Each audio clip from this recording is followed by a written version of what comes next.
Ladies and gentlemen, may we please have your attention? An act has been committed, quite too dastardly to mention. Now something must be done at once, particularly in that. I came to Lumberton, North Carolina in July of 1953 to practice surgery. And we opened the hospital August 8, 1953. I joined the Lumberton Rotary Club in July of '53. My father-in-law, sir's father, Oswald Henry, an attorney in Lumberton, was a strong Republican and was district governor of Rotary in the 1940s. He and his wife, Sir Lily, went to 2 international meetings in Norway and Mexico City. When I came in the Rotary Club, we had classifications, and I came in as a thoracic surgeon since we already had a general surgeon. We met in the old Lorraine Hotel downtown, and it was on the south side of the courthouse where the parking lot is now.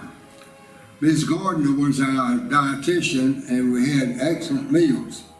We met at 6:30 on Friday evening, which was very, very inconvenient. We left the hotel and went the Johnson restaurant owned by Mr. and Ms. Barnes Johnson, which was on 95 on the west side at the 211 intersection. At that time, we changed to Tuesday at 12:30.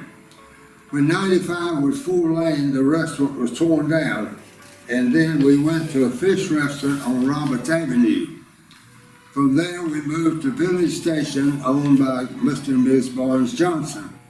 We stayed there for several years till one day Mr. Johnson asked us to leave, said he was not making enough profit. So we left and went to the new Holiday Inn on Highway 95. I remember we had a piano and a regular pianist, Ms. Margie Hood, and we sang one song and then the Rotary song. But we were known as the worst singers in the whole city. Then we went to the Blackwater Grill, which was downtown. After that, we came back to Mr. Arnold West, who then was running the Village Station, who is doing a great job for our club. In the early years of the club, we had a Rotary Inn dinner every year at the country club, and each wife received a special gift. Several years, the club would sponsor events to raise money. In the 40s, I was told that Mr. Rom Hedgepeth, then mayor, was a strong member of the club, and we had a horse show to raise money.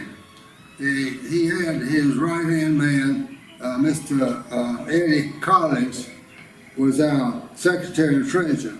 He was the Bo Biggs of the early years. Once we invited the North Carolina Symphony Orchestra to come to Lumberton at UNCP. We lost money, and that stopped our sponsored events. Our Rotary Club has meant the world to me. Practicing surgery, we were in the hospital and the office most of the time. The club gave me an opportunity to meet and hear news in events that occurred in the community. I can stay informed through the Rotary Club about the city, county, and state events. We have had good programs that are entertaining, interesting, and valuable. It has been my privilege to be give the blessings for our meetings since 1971. When Rotary first started, it was all men. Rotary then saw the light and invited ladies. This was an excellent change and one that brought beauty, intelligence, and some of our hardest working members into the club. I believe that saved our club. One of the best assets about Rotary is the lifetime friends you make. When you eat every week and through the years with interesting people, you make friendship that goes on forever.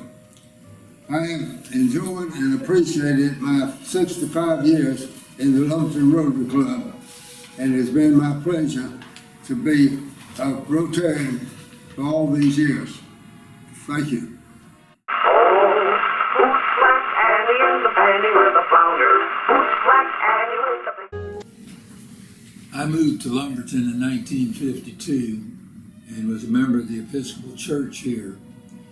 And we had 3 or 4 members of the church who were members of Rotary also. And one of them, Riff Gage, asked me to consider joining, which I felt honored to do, and did join at that time. When I first joined, we met at the old Lorraine Hotel in the middle of downtown Lumberton, 6 o'clock on a Friday night. We didn't have too many of them that were too many of the members going to the beach at that time, but we lost a few over the years from having a conflict with the Friday night and then wanting to go to the beach. But it was a very excellent meal up there at the hotel. She was the best cook around, and so we had the best meeting facilities that there were until they closed the hotel down. And when they did that, we went out to 2 or 3 more places. Went out on across I-95, and then we went down to Blackwater Grill for a little while, a short time, and we met at Western Sizzler. 1 or 2 other places, I think, over the years, and we've been out with Village Station now for 2 or 3 years. Rotary has always been a very special organization to me. I like the 4-way test. I thought when I joined and think now that it is one of the finest mottos that any group could have. One of the outstanding things that I remember most about Rotary was when we had one of the district governors come talk to us. This was probably 40 or more years ago, maybe 50. And he talked to us, and he talked to us, and he talked to us.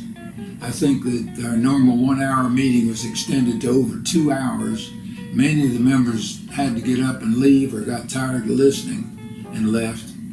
I always laugh about it because it was funny in a way, but he just wouldn't shut up.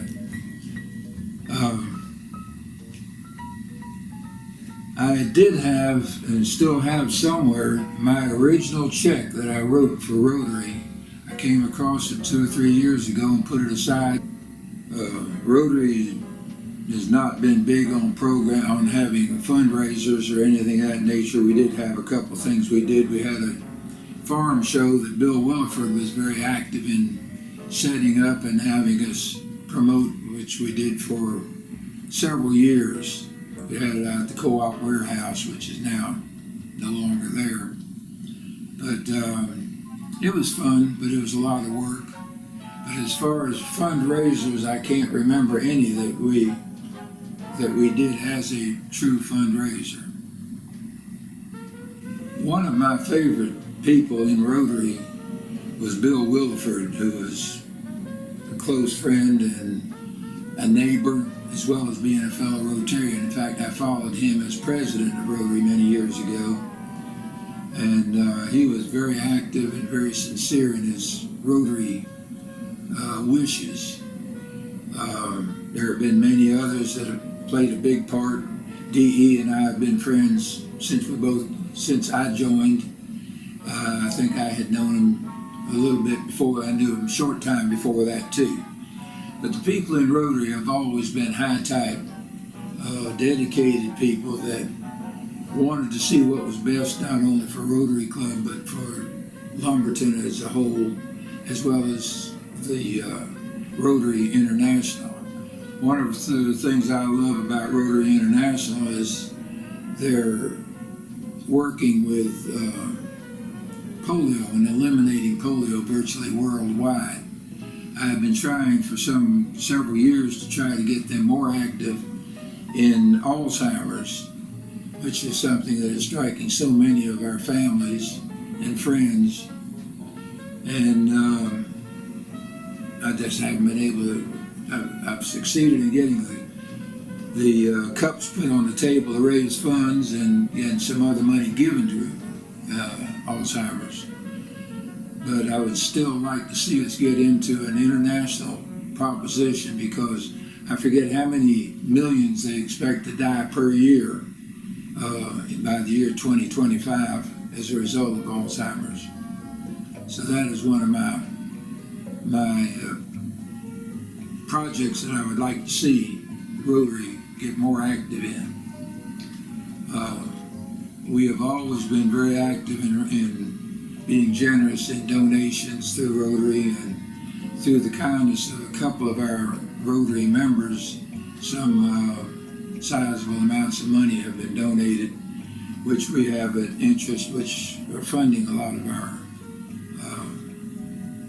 projects. Rotary has been great for me, and I enjoy the association I have with all of the Rotary members.